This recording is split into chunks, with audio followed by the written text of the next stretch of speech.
अयोध्या का राम मंदिर, काशी की ज्ञानवापी, मथुरा का श्री कृष्ण जन्म स्थान और मध्य प्रदेश की भोजशाला। इतिहास के पन्नों से निकलकर जमीन पर उभरे इन विवादों की लिस्ट में क्या अब पश्चिम बंगाल के मालदा का नाम भी जुड़ गया है? 653 साल पुरानी एक विशालकाय इमारत, जिसे सरकारी रिकॉर्ड में भारतीय उपमहाद्वीप की सबसे बड़ी मस्जिदों में गिना जाता है। लेकिन आज उसी इमारत के ठीक बाहर सावन के महीने में विशालकाय शिवलिंग स्थापित करने की तैयारी है। और यहाँ सवाल सिर्फ एक है, क्या 14वीं सदी में बनी मालदा की अदीना मस्जिद असल में भगवान शिव का प्राचीन आदिनाथ मंदिर है? नमस्कार, मैं हूँ जयश्री और आप देख रहे हैं भारत 24 डिजिटल। पश्चिम बंगाल के मालदा जिले में इस समय जबरदस्त तनाव और सियासी उबाल है। सावन की शुरुआत के साथ ही आदिनाथ पुरातन शिव मंदिर समिति ने अदीना मस्जिद के पास एक पुराने मंदिर में 3.6 फीट ऊंचा और 1.5 टन वजनी शिवलिंग स्थापित कर रुद्राभिषेक करने का बड़ा ऐलान कर दिया है, जो कि हुगली के तारकेश्वर से लाया गया है।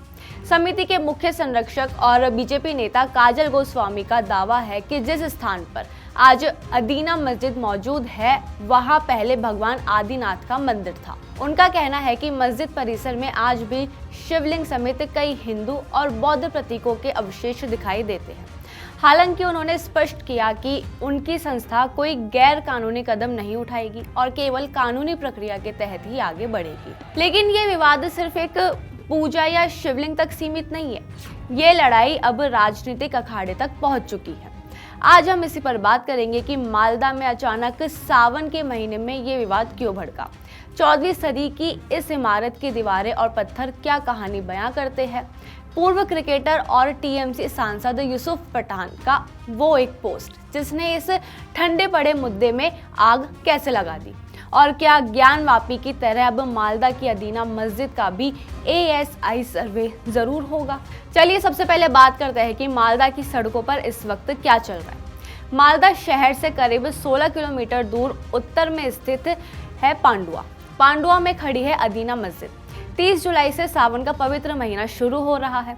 इसी मौके पर आदिनाथ पुरातन शिव मंदिर समिति के सदस्यों ने हुगली जिले के प्रसिद्ध धाम तारकेश्वर से एक विशालकाय शिवलिंग मंगवाया है, जिसका वजन है 1.5 टन और ऊंचाई है 3.5 फीट से भी ज्यादा। समिति के संरक्षक और बीजेपी नेता काजल गोस्वामी का कहना है कि वे मस्जिद से 50 मीटर दूर एक 120 साल पुराने मंदिर में एक शिवलिंग को स्थापित करना चाहेंगे और रुद्राभिषेक करेंगे। लेकिन बात सिर्फ इतनी नहीं है। काजल गोस्वामी का दावा है कि वर्तमान अदीना मस्जिद की जगह पहले मूल आदिनाथ शिव मंदिर था। सुल्तान सिकंदर शाह ने उस मंदिर को तोड़कर उसी के मलबे और खंभों से मस्जिद बनवा दी। हम कानून का पालन करते हुए फिलहाल बाहर पूजा करेंगे, लेकिन बहुत जल्द कोर्ट का दरवाजा खटखटाकर मस्जिद परिसर के भीतर भी पूजा की इजाजत मांगेंगे। इस ऐलान के बाद सोशल मीडिया पर कई दावे होने लगे और इलाके में सांप्रदायिक तनाव की आशंका बढ़ गई। स्थिति की गंभीरता को देखते हुए मालदा पुलिस ने एडवाइजरी जारी की कि चप्पे चप्पे पर सुरक्षा बढ़ा दी है। स्थिति की गंभीरता को देखते हुए मालदा पुलिस ने एडवाइजरी जारी की और चप्पे चप्पे पर सुरक्षा बढ़ा दी। पुलिस का साफ कहना है कि संरक्षित स्मारक के 100 मीटर के दायरे में बिना अनुमति कोई धार्मिक आयोजन या ढांचागत बदलाव करने वालों को जेल भेजा जाएगा। सरकारी रिकॉर्ड और ASI यानी भारतीय पुरातत्व सर्वेक्षण के मुताबिक अदीना मस्जिद का निर्माण 1373 से 1375 ईस्वी के बीच हुआ था। इसे बंगाल सल्तनत के इलियास शाही वंश के दूसरे शासक सुल्तान सिकंदर शाह ने बनवाया था। फारसी भाषा में अदीना का मतलब होता है शुक्रवार यानी जुम्मा, इसलिए इसे जुम्मा मस्जिद भी कहा जाता था। 387 गुंबददार मेहराब यानी आर्क डोम्स है। अपने जमाने में ये पूरे भारतीय उपमहाद्वीप की सबसे बड़ी मस्जिद मानी जाती थी, लेकिन 19वीं सदी में आए एक भयंकर भूकंप के कारण इसके अधिकांश गुंबद गिर गए और ये परिसर वीरान हो गया। 1958 में भारत सरकार ने इसे राष्ट्रीय महत्व का संरक्षित स्मारक घोषित कर दिया। अब आता है विवादित पहलू। दावा करने वाले इतिहासकारों और हिंदू संगठनों का कहना है कि इस मस्जिद की बनावट ध्यान से देखिए।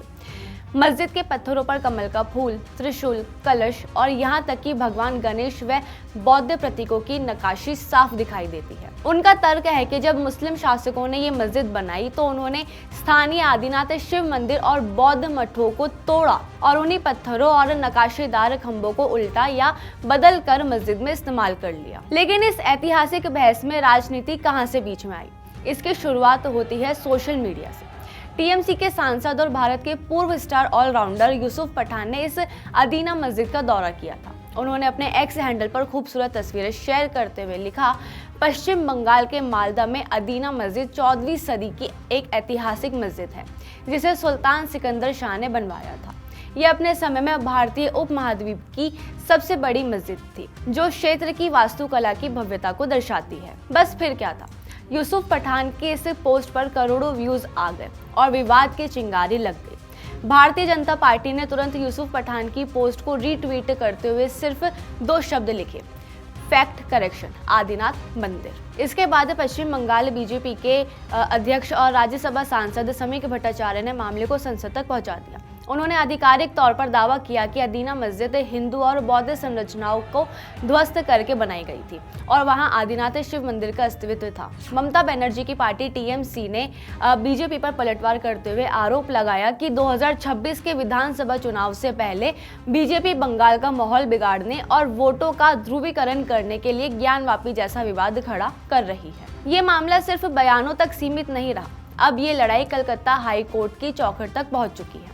हाल ही में कलकत्ता हाई कोर्ट में एक जनहित याचिका दाखिल की गई। याचिकाकर्ता ने आरोप लगाया कि एएसआई ने ऐतिहासिक तथ्यों की अनदेखी की है। परिसर के भीतर हिंदू देवी देवताओं की मूर्तियां और पौराणिक चिन्ह मौजूद है, फिर भी इसे केवल अदीना मस्जिद के रूप में ही पहचान दी गई है। याचिका में मांग की गई है कि एएसआई को निर्देश दिए जाए कि वह इस परिसर के वास्तविक इतिहास की निष्पक्ष जांच करे।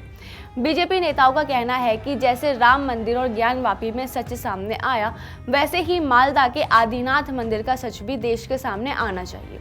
धार्मिक भावनाओं को दबाया नहीं जा सकता। दूसरी तरफ मुस्लिम समुदाय और स्थानीय प्रशासन का मानना है कि 600 साल पुराने मुद्दों को उखाड़कर आज के सामाजिक सौहार्द को खतरे में नहीं डालना चाहिए।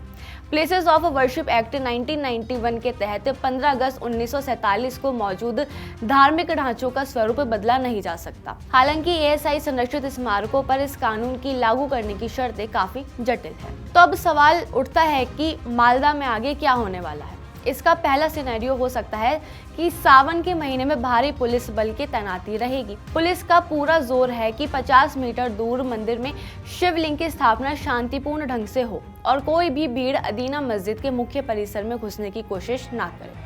दूसरा सिनेरियो हो सकता है, मंदिर समिति ने साफ कहा है कि वे कानून के दायरे में रहकर ही लड़ाई लड़ेंगे। इसका मतलब है कि आने वाले दिनों में कलकत्ता हाई कोर्ट या सुप्रीम कोर्ट में अदीना मस्जिद के वैज्ञानिक सर्वे की मांग को लेकर कानूनी लड़ाई तेज होगी। तीसरा सिनेरियो है, बंगाल की राजनीति में अदीना मस्जिद वर्सेस आदिनाथ मंदिर का मुद्दा आने वाले चुनावों में एक बड़ा सियासी हथियार बनने जा रहा है। इतिहास बदला नहीं जा सकता, लेकिन इतिहास से सीख जरूर ली जा सकती है। 650 साल पुराने पत्थरों पर उकेरी गई नक्काशी चाहे मंदिर की कहानी कहे या मस्जिद की वास्तुकला की, सबसे बड़ा सवाल ये है कि क्या आज का भारत इन पत्थरों में अपना भविष्य तलाशेगा या कानून और शांति के रास्ते पर चलेगा। अदीना मस्जिद और आदिनाथ मंदिर के इस विवाद पर आपकी क्या राय है? क्या एएसआई को इस परिसर की विस्तृत वैज्ञानिक जांच करनी चाहिए? अपनी राय नीचे कमेंट बॉक्स में जरूर लिखिए और ऐसे ही वीडियोस के लिए चैनल को सब्सक्राइब करना ना भूलें।